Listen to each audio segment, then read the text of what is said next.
So directional selection ব্যাপারটা কি? Directional natural selection means কোনো একটা ক্যারেক্টারের দিকে, suppose there are two characters, two extreme characters, আর একটা স্টেপ মাঝখানে একটা জেনারেল ক্যারেক্টার, মানে দুইটা স্টেবল ক্যারেক্টার, মানে ইন্টারমিডিয়েট ক্যারেক্টার যেটাকে। এখন দেখবো যে কোনো একটা এক্সট্রিম ক্যারেক্টারের দিকে যদি যায় তখন সেটাকে বলা হয় তোমার directional nature selection. So sardine direction, for example আমরা একটা গ্রাফ দিয়ে যে ব্যাপারটাকে বুঝবো। সো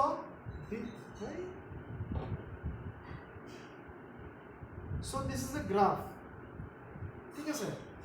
সো এখানে suppose নেচারে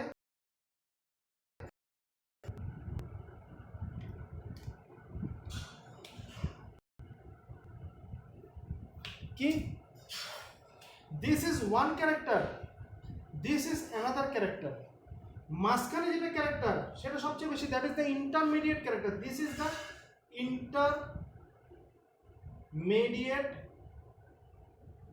character.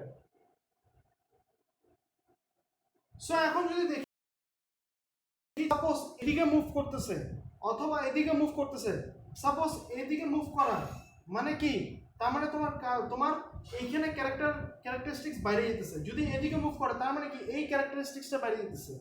So to a certain direction, হয়তো এইদিকে অথবা এইদিকে যদি মুভ করে, সেই জন্য যেহেতু একটা পার্টিকুলার ডিরেকশনে মুভ করে তখন সেটাকে বলা হয় ডিরেকশনাল ন্যাচারাল সিলেকশন। বেটার হবে উইথ অ্যান এক্সাম্পল। সো এক্সাম্পলটা আমি আগের এক্সাম্পলে নিব, সেটা হলো তোমার ইন্ডাস্ট্রিয়াল মেলানিজম। সো ইন্ডাস্ট্রিয়াল মেলানিজম ব্যাপারটা কি? আমি বলছিলাম যে এখানে ইন্ডাস্ট্রিয়াল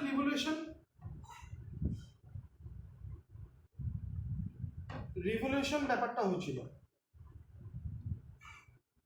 ঠিক আছে? কোথায় হয়েছিল? ইংল্যান্ডে।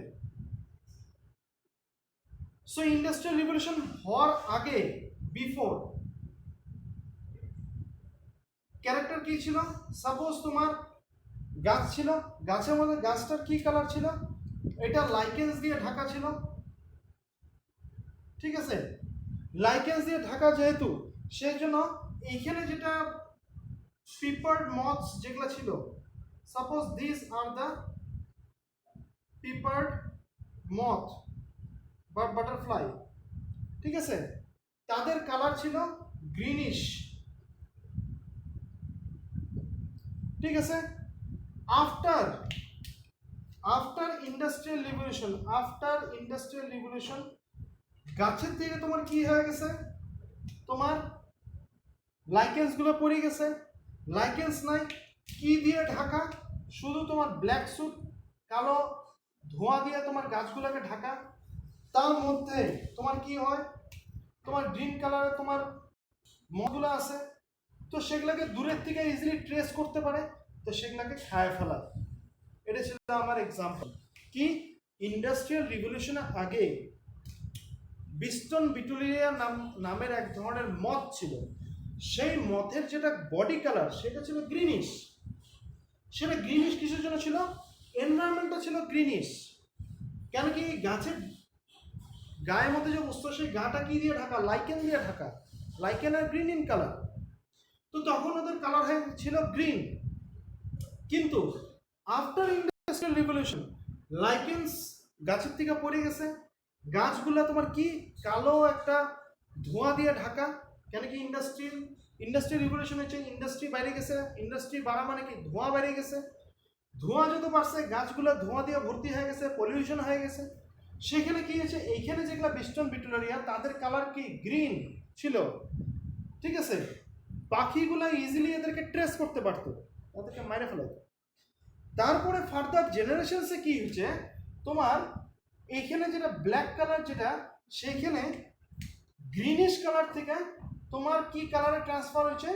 ইনটু ব্ল্যাক পিপার্ড মথস, ঠিক আছে? সো ব্ল্যাকের এগেইনস্টে যখন ব্ল্যাক বসতো তখন কিন্তু ইজিলি কিন্তু ট্রেস করতে পারতো না। সো এখানে কি ক্যারেক্টারটা কি? ক্যারেক্টার একটা হলো গ্রিনিশ, একটা হলো ব্ল্যাক। ঠিক আছে, দুইটা ক্যারেক্টার। সো এখানে অ্যাকসেন্ট থাকবে তোমার গ্রিনিশ, গ্রিন, একবার আসলে তোমার ব্ল্যাক। ইন্টারমিডিয়েট মানে এরা গ্রিনও না ব্ল্যাকও না, টোটালি গ্রিনও না ব্ল্যাকও না, সেটা হবে ইন্টারমিডিয়েট ক্যারেক্টার। কিন্তু কিছু জেনারেশন পর দেখা যায় যে ব্ল্যাকের যেটা ইন্ডিভিজুয়ালস তাদের পপুলেশনটা বাইরে গেছে, গ্রিনেরটা কমে গেছে। তার মানে কি এই যে ইকুইলিব্রিয়ামটা কোন দিকে শিফট করছে, ফার্দার রাইট হ্যান্ড সাইডে শিফট করছে একটু, ঠিক আছে, এই টোটাল ব্যাপারটা এদিকে শিফট করছে। সো যেহেতু এদিকে শিফট করে ব্ল্যাকের দিকে শিফট করছে, সেজন্য এটাকে বলা হয় directional selection. So that means towards a particular direction করে তোমার কার্ভটা, তখন সেটাকে বলা হয় ডিরেকশনাল সিলেকশন। আর এদিকে শিফট করা মানে কি, এইখানে ইন্ডিভিজুয়ালস বাইরে গেছে, এইখানে ইন্ডিভিজুয়ালস কমে গেছে, ঠিক আছে, যেটা আমরা এখানে দেখছি কনসিকোয়েন্স, ঠিক আছে। So this is all about the direction. Next আমরা যেটা দেখব that is the stabilisation.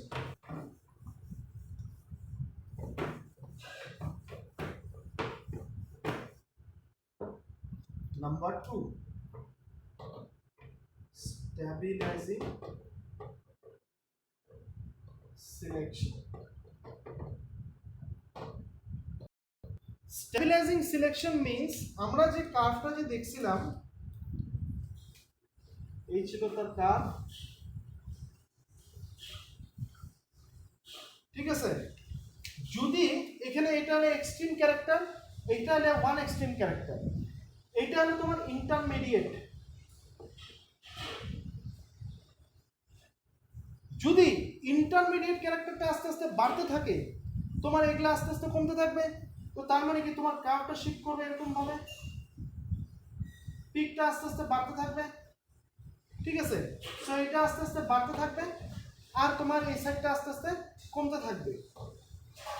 Clear হচ্ছে কথাটা? So this type of selection is known as stabilising selection, যেখানে তোমার স্ট্যাবল যেটা ইন্টারমিডিয়েট ক্যারেক্টার সেটা আস্তে আস্তে বাড়তে থাকে, এক্সট্রিম ক্যারেক্টার, এটা একটা এক্সট্রিম ক্যারেক্টার, এটা একটা এক্সট্রিম ক্যারেক্টার, সেটা আস্তে আস্তে কমতে থাকে, তখন সেটাকে বলা হয় স্ট্যাবিলাইজিং সিলেকশন। এক্সাম্পল নেই। সো একটা জায়গায় সেখানে স্প্যারো ছিল, স্প্যারো তিন ধরনের দেখা গেছিল সেখানে।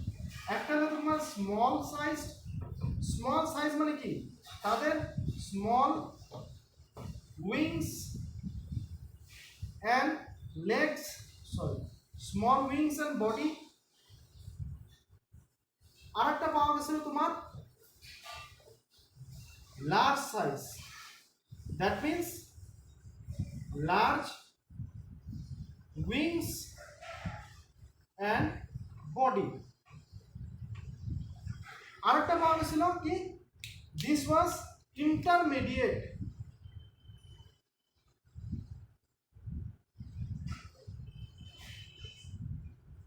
মিডিয়াম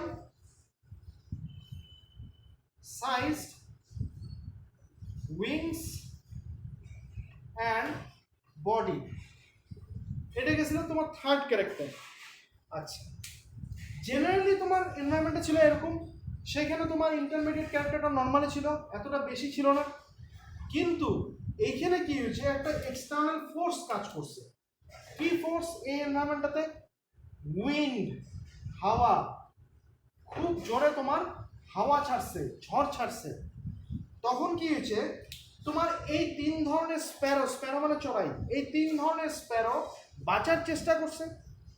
যখনই তোমার বাঁচার চেষ্টা করছে, যেগুলো স্মল সাইজ, ওগুলো কি হয়েছে, তোমার স্মল সাইজ যেহেতু হাওয়াতে উড়াই নিয়ে চলে গেছে, তার মানে কি স্মল সাইজটা আস্তে আস্তে মারা গেছে, হাওয়াতে উড়াই নিয়ে চলে গেছে, মাইরে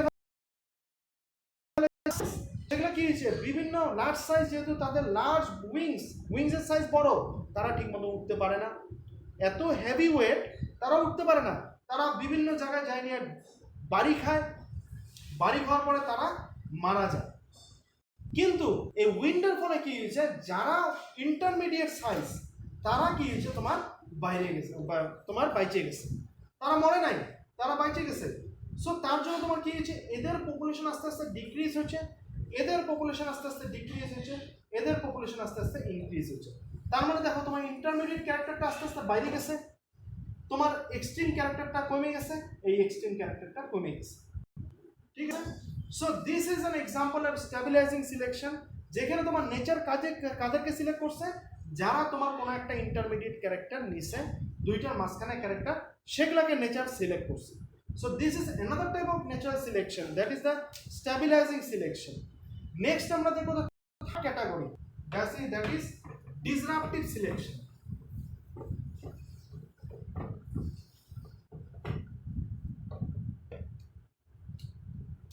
Number 3, disruptive selection. So disruptive selection ব্যাপারটা কি? Disruptive selection এ আমি গ্রাফিক্যাল রিপ্রেজেন্টেশন যদি করি, সাপোজ এটা হলো তোমার গ্রাফ, এটা হলো তোমার ইন্টারমিডিয়েট ক্যারেক্টার, তোমার নরমাল ছিল এটা, ঠিক আছে, ইন্টারমিডিয়েটটা বেশি, বাকিগুলো মোটামুটি কম কম, ঠিক আছে। এখন সাপোজ তোমার যেটা এক্সট্রিম ক্যারেক্টার সেটা যদি বাইরে যায় আর ইন্টারমিডিয়েটটা যদি কমে যায়, দুইটারই এক্সট্রিম ক্যারেক্টার যদি বাইরে যায়, ইন্টারমিডিয়েট ক্যারেক্টারটা কমে যায়, তখন তুমি কেমন ধরনের গ্রাফ দেখতে পারবা?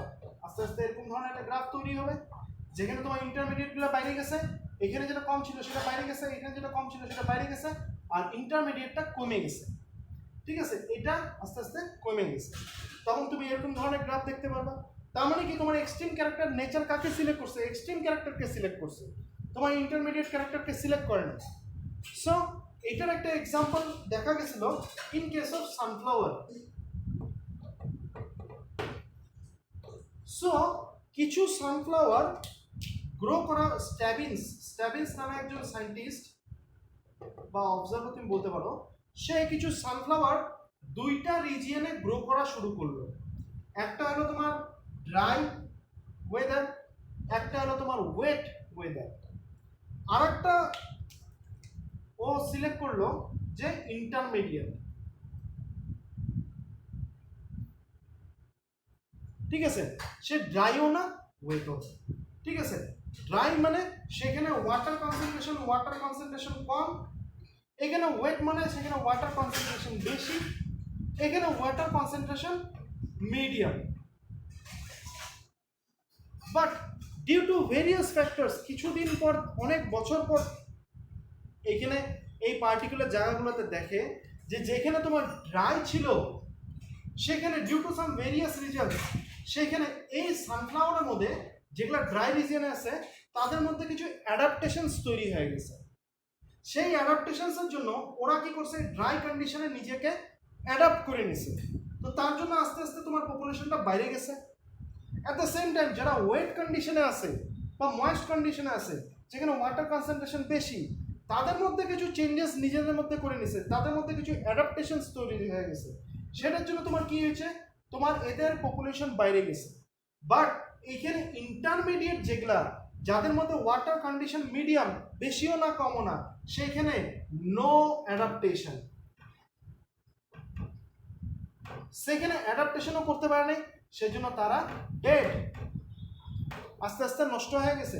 সো যারা ইন্টারমিডিয়েট কন্ডিশনে আছে সেগুলো আস্তে আস্তে কমে গেছে। সো যেগুলা ড্রাই কন্ডিশনে আছে তারা আস্তে আস্তে বাইরে গেছে, ওয়েট কন্ডিশন আছে তারা আস্তে আস্তে বাইরে গেছে। সো এই ধরনের কার্ভ তুমি তখন দেখতে পারবা যখন তোমার কি হবে, তোমার ড্রাই এক্সট্রিম কন্ডিশন একটা বাইরে যাবে, এক্সট্রিম কন্ডিশন আরেকটা বাইরে যাবে, at the same time intermediate condition যদি কমে যায়, তখন তুমি এরকম ধরনের গ্রাফ দেখতে পারবা।